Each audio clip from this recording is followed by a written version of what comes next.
Hi, Dan, back with another video. First off, I'd like to say my thoughts and prayers with everyone out in Las Vegas after last night. Just absolutely insane to think about what happened there yesterday. I hope the best for those who are in the hospital right now and their families, and our thoughts and prayers go out to those who are killed. And just hope they can get through this time as best as possible. But that being said, I wanted to make a quick video today. Just a short one here on the K-Ration. What I have here is a complete reproduction K-Ration, and we'll just talk a little bit about the history of these, and then we'll go into open it up and taking a taste. So the K-Ration came in 3 parts: breakfast, supper, and dinner. I can't see that. And so it was designed as a lightweight assault type ration, something to be issued in the early stages of an airborne or amphibious assault. Being lightweight, so troops could carry more of what they needed, ammo, weapons, get in, get what they need done, and then as follow-on support units came, then you would get your your field rations, your field kitchen set up, and get your hot food, that type of thing. Unfortunately, that's not really what took place in World War II. Just the nature of supplies, not always getting where they need to be, and being that it was highly mobile, troops got issued these for much longer than they were supposed to, which did cause some malnourishment issues. Just because, one, troops got bored of them quickly, and secondly, they didn't contain a lot of calories because they were meant to be lightweight.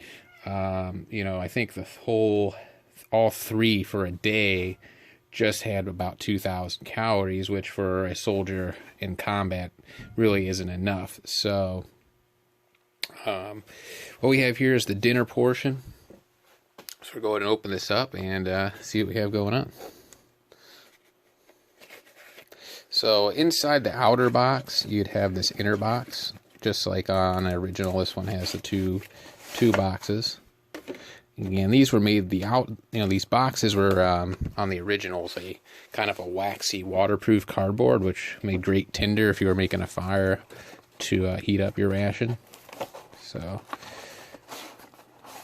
inside you'd have the partial dinner unit, and then your entree. So that's the packaging there. I'm going to go ahead and toss that away. And you can see it says, "Open inner bag carefully. It may be used as a waterproof container for matches, cigarettes, and other items for security. Hide the empty can and wrapper so they cannot be seen." Packaged by Cracker Jack Company. And then you can see here this one. Some of these originally contained like a cheese as the dinner. This one's actually chicken chunks in the reproduction, so cheese should be eaten cold. And then you have assorted biscuits, confection, lemonade or orangeade. Has the instruction of there: 4 lumps of sugar, chewing gum, cigarettes, and matches. So, and then they usually have some sort of, like I said, the candies in there. And they have little informational pieces. So you can see here's one about mosquitoes. Mosquito bites cause malaria. If you're in a malaria zone, keep your shirt on and your sleeves rolled down. Use mosquito repellent when out of doors between sunset and sunrise. This message was on a lot of stuff. You'd see it on matchbooks and stuff too, and some of the different World War II rations. So they tried to put some informational tips on there to help the troops. So that's what we have there. We'll go ahead and I'm going to go ahead and get this laid out on my mess tray, and I'll be right back. Alright, so we got this out on our mess tray here, and take a look at what we got going on. So inside the accessory packet, yeah, the cigarettes. Now these aren't original Chesterfields, but they'll get the job done. We got bouillon powder, our P38 can opener, matchbook, a little warning on there about VD, it says don't get burned, use cover. Bouillon powder, some crackers, charms, our sugar cubes, pack of Wrigley, or a strip of Wrigley's gum, soluble coffee product, and that's a pretty good replication of the original packaging there.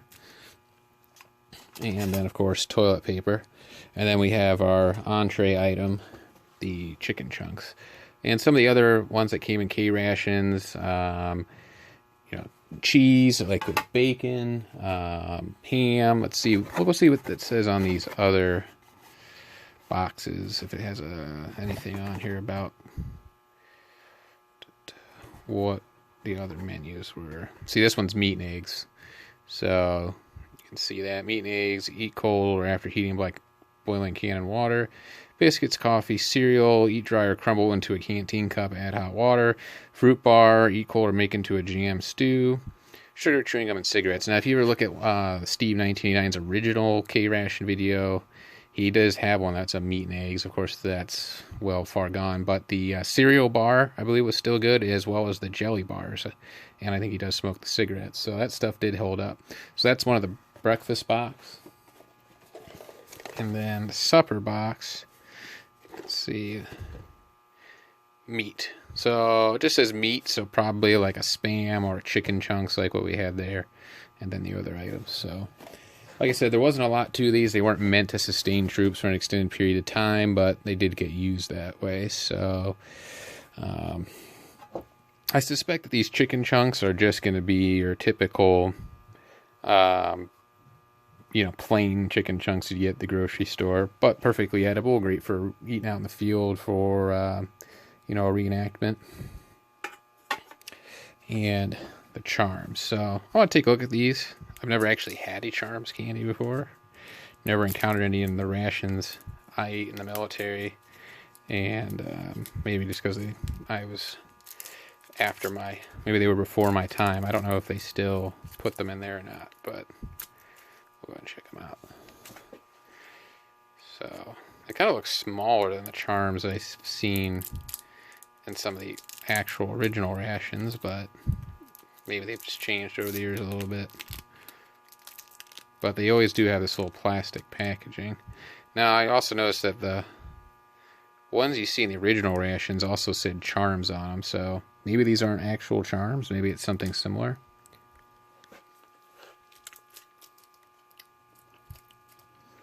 So that's kind of like a soft, chewy grape candy, which is surprising. I really thought these were going to be like a hard candy, which they almost are a hard, but they're also chewable. It's kind of in between. Kind of a cross between a Gusher and a Lifesaver.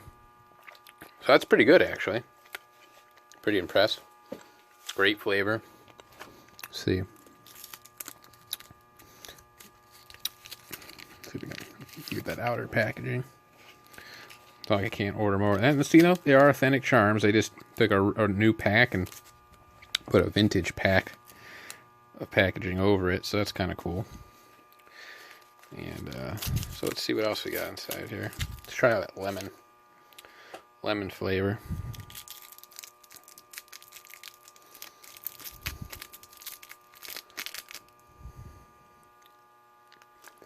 They are rather sticky, but yep, very lemon flavor, tart, but sweet, and really actually pretty good. So I guess we'll go ahead and check out these chicken chunks, see what they're about. Got our P38 here.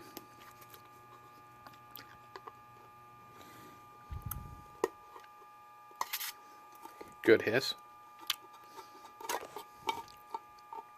Sorry, I bumped the camera there.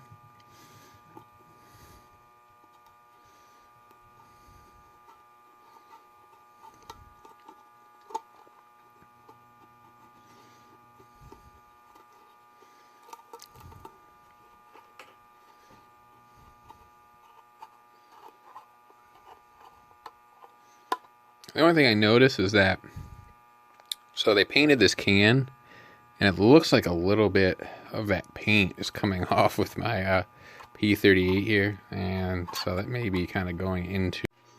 Alright, so I'm back. I decided to kind of cut out some of that can opening, but as I was saying, as you can see, some of that paint from when they painted this can came off on the P38, so I don't know how good that is. you decide to buy one of these and use it for living history reenactment purposes, maybe you want to use a ringed, one of those can openers that cuts around the lip instead of the P38.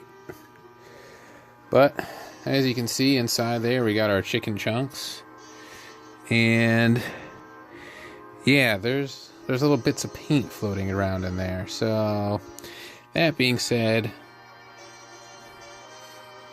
I'm not going to eat this now. And for just, like I said, for reference, if you buy any of these and you decide to use them, use a ring. Use one of those can openers that goes around the edge. That should keep the paint out of your chicken. But we'll go ahead and dump that on our mess tray. Anyway, we'll take a taste of what's off the top.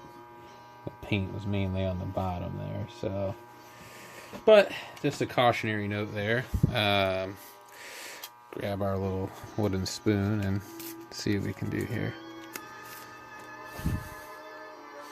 A little Glenn Miller going in the background, you know, if you're sitting back in the rear maybe, listening to some Glenn Miller, field stripping your M1 Garand, eating a K-Ration. And that's pretty good. Just lightly salted chicken chunks. A little difficulty with this wooden spoon, but normally you'd have your mess kit spoon anyhow.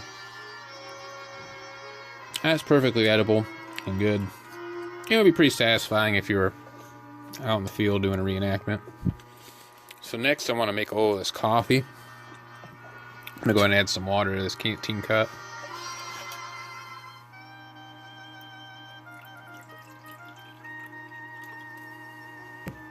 And we'll see how this soluble coffee product is. What kind of coffee we got going on in here. I bought this a couple years ago, so we'll see if this has held up. You know, look at that. There's not really a good tear notch on that at all. Oh, there we go. We got the tear at the top there. You know, and this is all readily available. I got this stuff through two different companies, partially through Repo Rations, and then the K-Ration boxes came from an eBay seller. And I think if you go on, I can't remember the name now. If you go on eBay and type in K-Ration boxes, you should be able to find them. And they came with some of the little items inside. But that looks like a pretty decent instant coffee. We'll go ahead and pour that in there. And we'll grab a mess spoon and stir that up. I'll taste it by itself first and see how it tastes.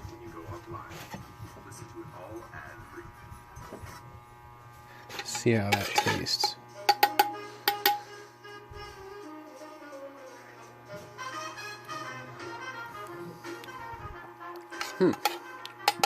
By itself, it's a pretty good instant coffee.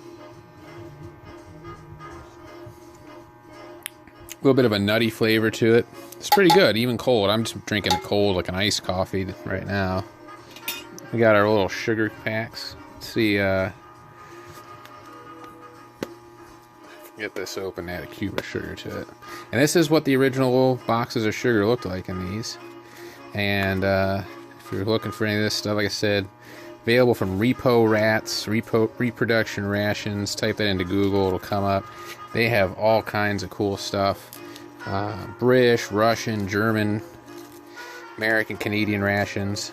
And just all really well made reproduction. So inside here, instead of cubes, they've given you a little baggie of actual sugar.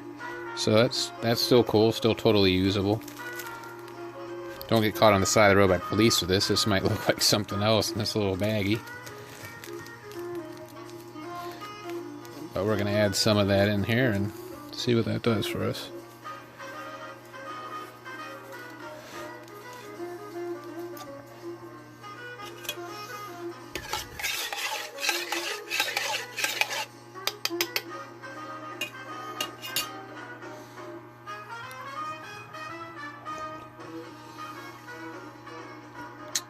Yep, that's pretty good. It'd be even better hot, but that's a pretty good instant coffee. You know, so totally usable for a reenactment. You could wake up in the morning and have your K-Ration and have a nice cup of coffee out of this. Feel authentic in your experience. So it looks like here we got some, like those Keebler crackers, which I think would be pretty similar to some of the crackers that came in, you know, the rations back then. See how these taste.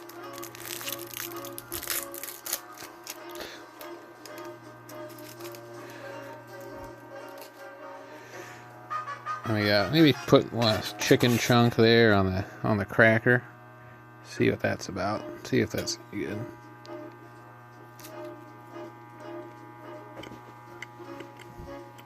That'll be pretty good.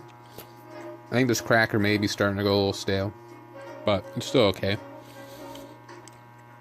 Another thought I have, you can do with this chicken, is this bouillon powder. And maybe if you put that in another king cup, you could make like a little chicken stew or something. So I'm going to try that real quick.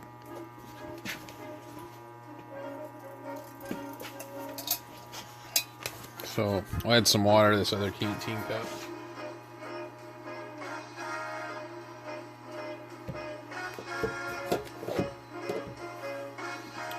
You know what?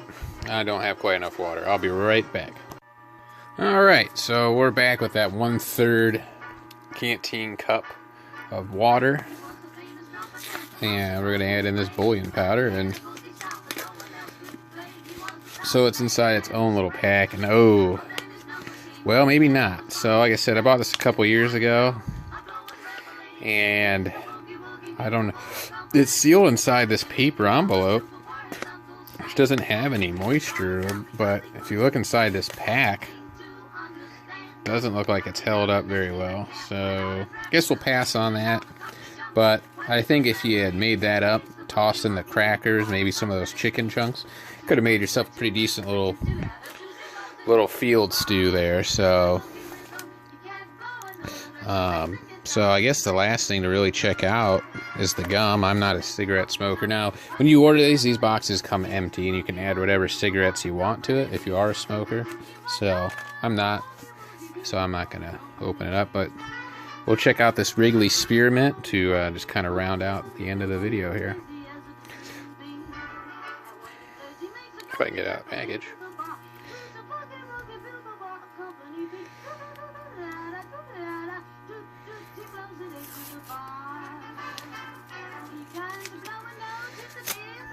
Well, that outer package was really on there pretty good, so.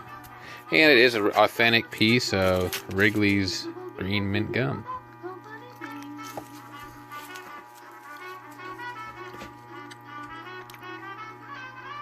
And it's still good. So everything seemed to held up in here but the bouillon. And maybe it's still okay, but it looks a little funky. So all this stuff's available, like I said, from the guys over at Reproduction Rats. Veteran-owned company. Really a great place to get some nostalgic Army food. Whether you just want to have the experience of eating what our troops in World War II ate, or you're a reenactor and want to go and have complete, you know, authenticity out in the field. Everything there's really affordable, really well packaged, and it's just cool stuff. So that's been a little bit of history on the K-Ration. If I didn't mention before, the K-Ration, they were produced between 1942 and 1945. Shortly after the war, the remaining stocks of them were released to the civilian market.